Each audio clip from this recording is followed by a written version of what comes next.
அருளோவியமே என்னை இங்கு பேச வைத்த கண்ணித் தமிழே, கணினி தமிழை உலகெங்கும் சிறந்து விளங்கும் உன்னை வணங்கி தொடங்குகிறேன் அருள்வாய் தாயே. சான்றோர் பெருமக்களே, அறிவுத்தம் திறக்கும் ஆசிரியர் பெருமக்களே, ஆருயிர் நண்பர்களாம் என் அருமை சகோதர சகோதரிகளே, உங்கள் அனைவருக்கும் எனது அன்பு வணக்கங்கள்.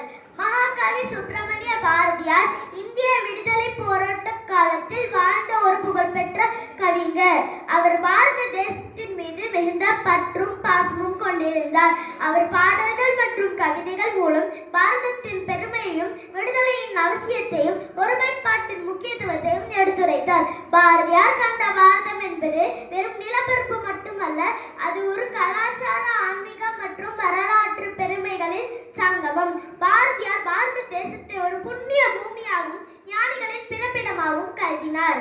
சிந்து நதி முதல் குமரி முனை வரை பறந்து விரிந்து இருக்கும் இந்த நிலப்பரப்பில் பல்வேறு மொழிகளும் கலாச்சாரங்களும் நம்பிக்கைகளும் இருந்தாலும் நாம் அனைவரும் ஒருத்தை மக்களாய் வாழ வேண்டும் என்று அவர் விரும்பினார். பாரதி கண்ட பாரதம் இந்த வார்த்தைகளுக்கே ஒரு உண்டு. ஒரு கனவு, ஒரு பார்வை, ஒரு புரட்சி. பாரதி கண்ட பாரதமானது ஒரு அடிமை நிலை இல்லாத சுதந்திரம் உள்ள நாடு. இது வெறும் தேசப்பற்று அல்ல, ஒரு புதுமை நிறைந்த சமுதாயத்தை உருவாக்கும் சிந்தனையின் வெளிப்பாடு. சுதந்திரம் என்பது வெறும் ஆங்கிலேயரிடமிருந்து விடுதலை பெறுவது மட்டுமல்ல, மன விடுதலை, எண்ண விடுதலை, சமுதாய விடுதலை பெற வேண்டும் என்று அவர் சிந்தித்தார். தனி ஒருவனுக்கு உணவில்லை என்னும் இந்த ஜகத்தினை அழித்திடுவோம் என்று பாடியதன் மூலம் வறுமையற்ற சமூகத்தை உருவாக்க விரும்பினார் பாரதியார்.